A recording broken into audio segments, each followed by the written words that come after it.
Hey, good evening, everyone. Here to make another video for you.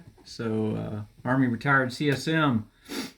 Um, I got a Facebook group out there called Compo3 / Army Reserve Forum.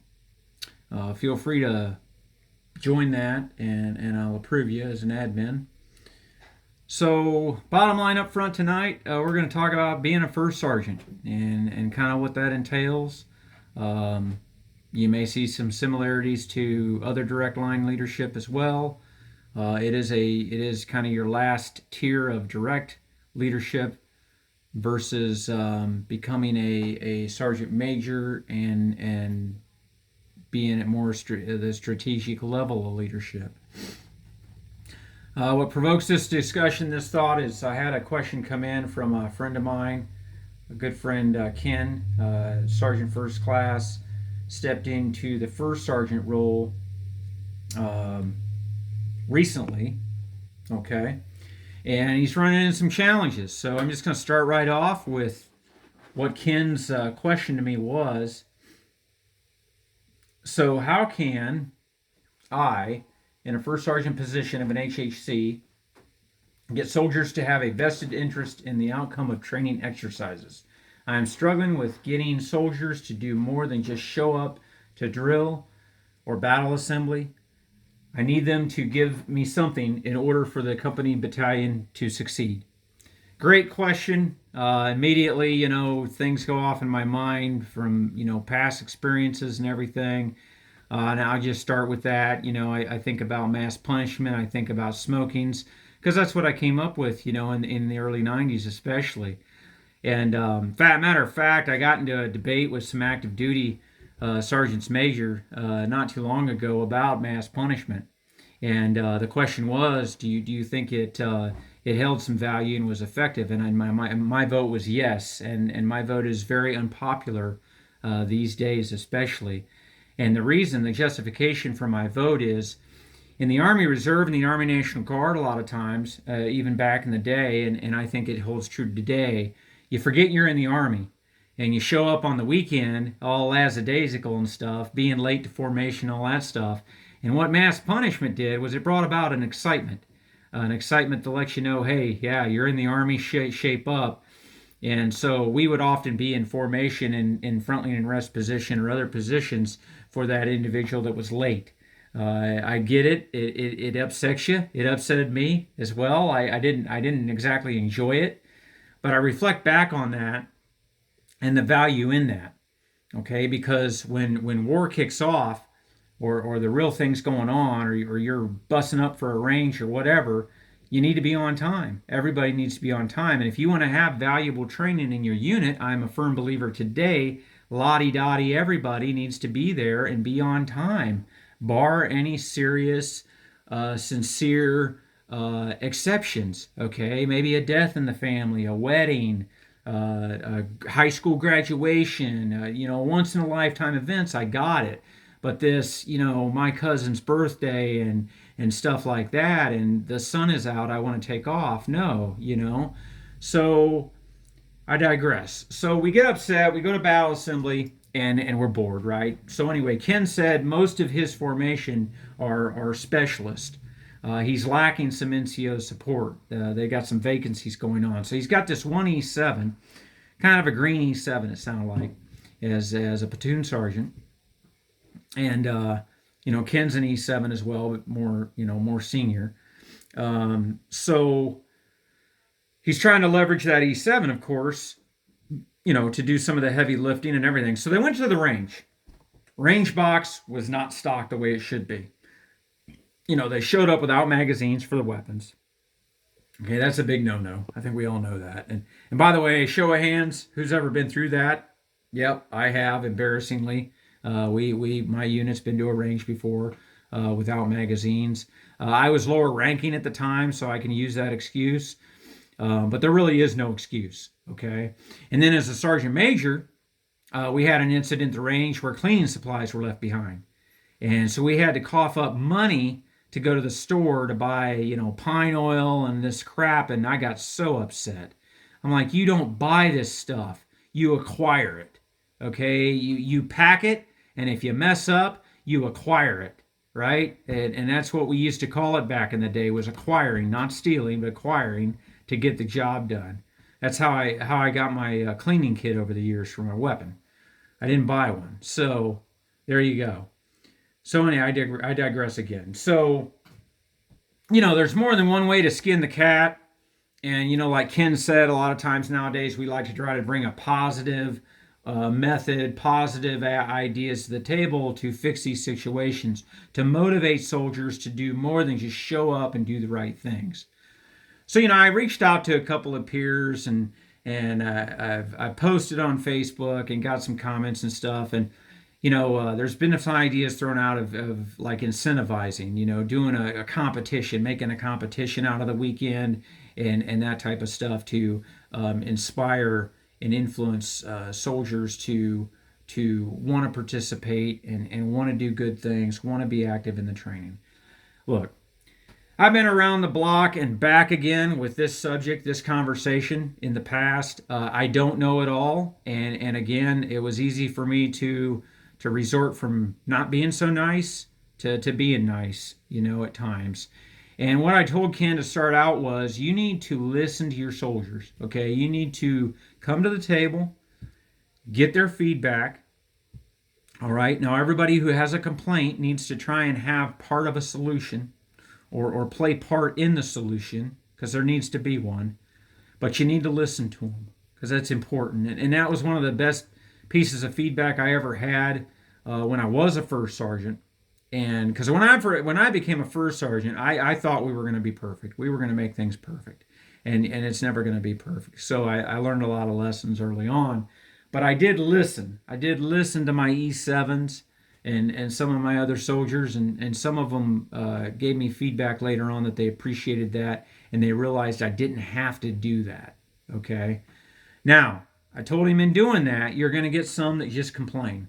There are soldiers that just want to complain, and you will pin them into a corner quickly. Okay, and what I mean by that, not physically, but mentally, you will, because you will see as time transition, as everything plays out, coming off those discussions, whether they're really on board to participate or not. And because you're always going to have your onesie twosies that just never will be. Okay, I'm a firm believer of that. So that's step one to me.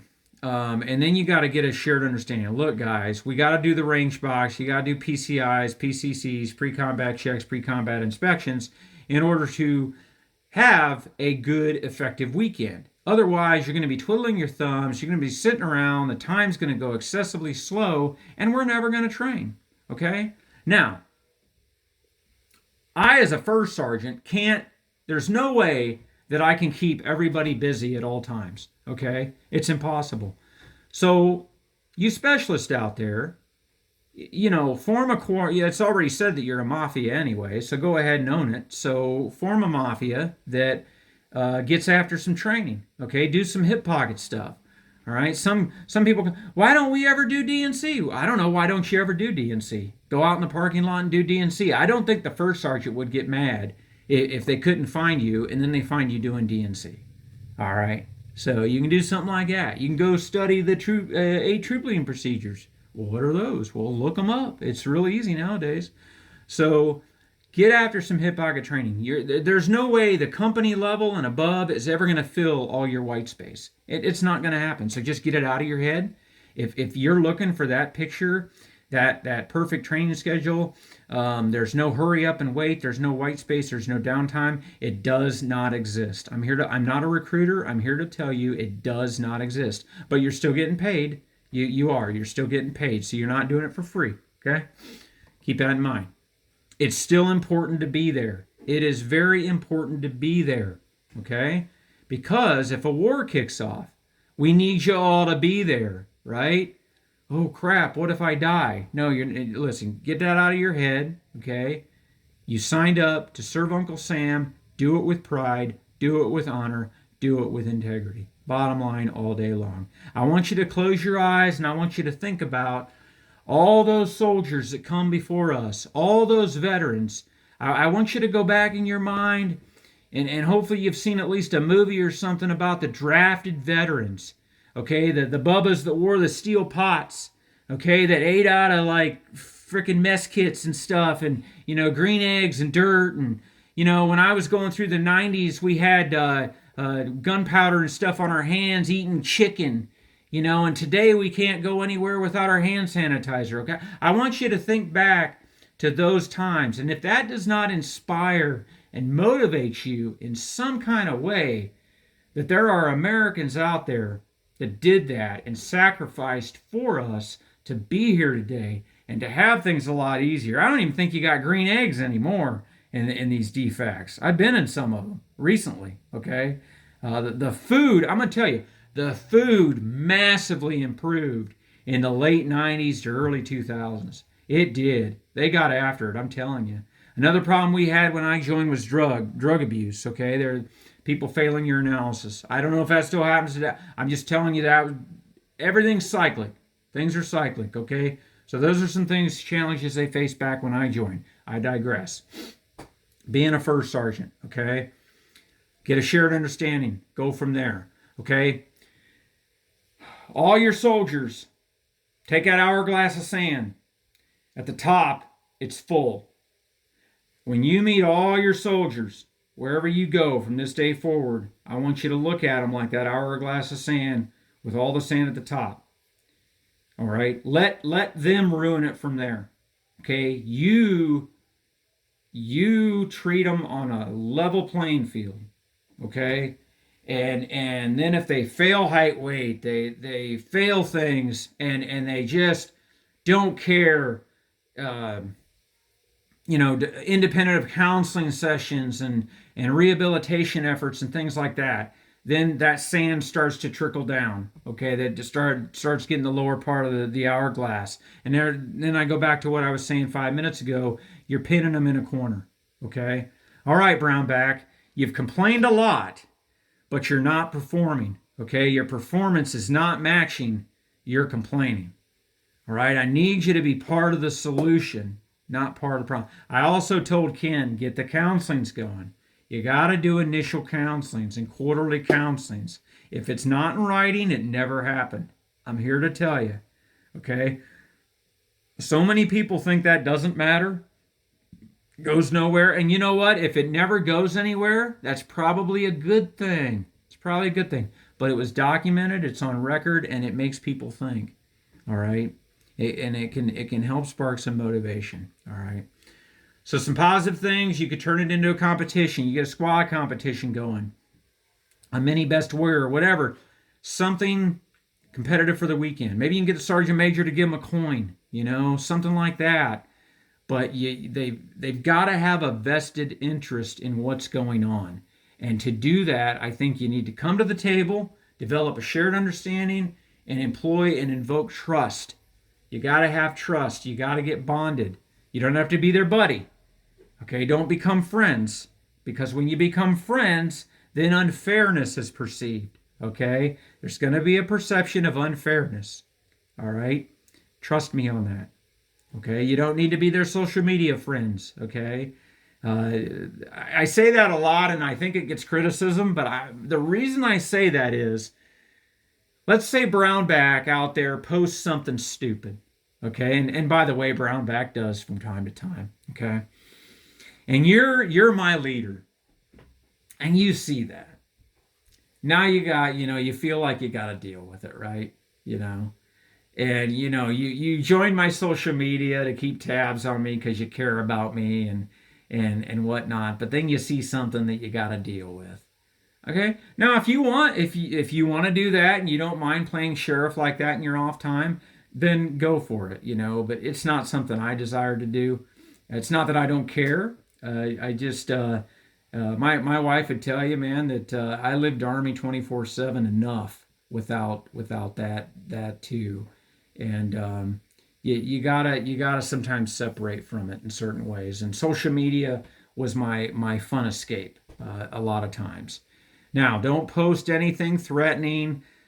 Try to avoid politics and dumb stuff like that. Think type post, right? Those types of things still apply. But I'm not trying to make this about social media. I'm trying to make this about being a first sergeant.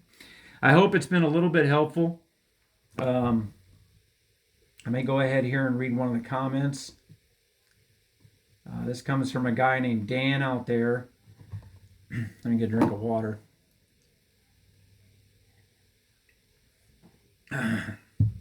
Dan says, one of my biggest things I've learned in the past 3 years is the value of why. Most TPU and Mem-Day soldiers have absolutely no idea why we have to do things we do.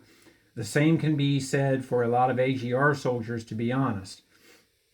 I've had some success by sharing the why and getting buy-in from my soldiers. Once they understood, they were much more invested in the outcome. We live in the time where most junior enlisted NCOs and officers grew up asking why. To do everything. Why to everything. Do we owe an answer to each and everything? Maybe we do, maybe we don't. But my experience has taught me that taking the little bit of extra time to share that information will go a long way toward getting soldiers invested. Great points from Dan out there, So take that as you will and get after it.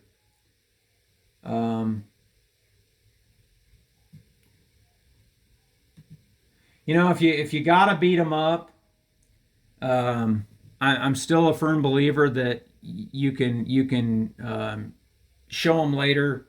They'll know you care. They'll know you care, and you still get them promoted, get them into schools, stuff like that, to kind of bring it all full circle. In the end, I'm still a firm believer in some tough leadership, tough love. Okay, I think it's important. We're not going to go into the unknown of war and stuff. Always having it, comfortable, okay, or predictable, right? We're not going to have that. So this one's from Daryl. I like this one. It's a little bit long, but I like it. As a new first sergeant, hang on. I inherited a company with low morale and performance. My initial response was to bring the hammer down, and with dustpan, I discovered the root cause, or with a broom, whatever, and a broom and dustpan. All right. Soldiers felt as if they did not have to have task and purpose, or empowered to make decisions or perform their jobs. I decided to collect resumes of all soldiers within the company, so I got to know his soldiers first, categorize them by KSAs, and I think that's the metrics, and then compared this information to MOS ranks and billets within my company. I got with the platoon leadership teams. He actually had a full complement of subordinate leadership, it sounded like, which Ken lacks in this scenario. Like I said, Ken's got like one NCO and a ton of specialists. We started using project management skills and timelines to achieve not only unit metrics, but to improve soldier performance. The results: a remodeled company area, all network hardware and software updated and working, six interrogation booths built for training, detailed training programs developed by the soldiers, not leadership, and 4 dumpsters filled along with 20 pallets headed to DRMO. In addition to physical aspects, soldiers not only gave common skills and MOS classes, but also trained for their civilian life that applied to our unit's mission. So some great things going on there, and again, you can break it down and get after it like that. Another thing I said, as a first sergeant, you need to get a hold of your training schedule, okay? Nobody should be micromanaging your training schedule, all right? And that's very important. Hopefully you're gonna have a training NCO to do the work for you, the staffing work of it, staff the training schedule. But as a first sergeant, you are definitely responsible for the overall training of your unit. Let's talk about commanders for a minute. So Ken's also got a green commander. Okay, not a bad thing. Okay, the thing about a green commander is they're gonna allow you a lot of latitude and leeway. Okay, it's important to um, value that and employ your trust to them. Okay, and be credible, have integrity, don't do dumb stuff. Okay, you're no longer a junior NCO, and you can. It helps you be able to shape and mold that company the way you want, and to teach the commander as well along the way. You don't always necessarily have to purposely and purposeful mentor your commander. Your commander, through watching you and listening to you, will become mentored. Okay, there's a lot of truth to that. You may get a commander that's overpowering. That happens too. Some of them, maybe they're a former senior NCO. Okay, not always a good combination. It's not. That's another video. So that can be tough. That can be tough, and I would have difficulty with a commander like that.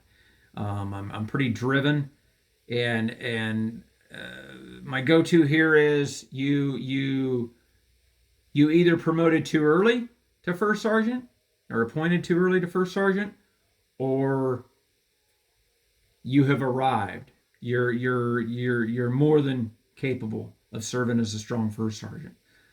Strong first sergeant, strong commander, not typically a good combination. Okay, so Ken's got that on his side. He's got the greener commander, but he needs to not fail that commander. Okay, that's very important. So, all right, a lot of discussion here. I'm at over 20 minutes. I really try to keep these things short because I don't know about you, but I ain't always got time to listen to videos. And I try to do the bottom line up front. I don't want to waste 3 minutes of your time into my video. Listen to me ramble on about my day or something silly or whatever. I can do that. I'll sprinkle that in throughout my videos, okay? Appreciate it. Appreciate y'all out there. And hopefully you got something from this. And have a good evening. Out here.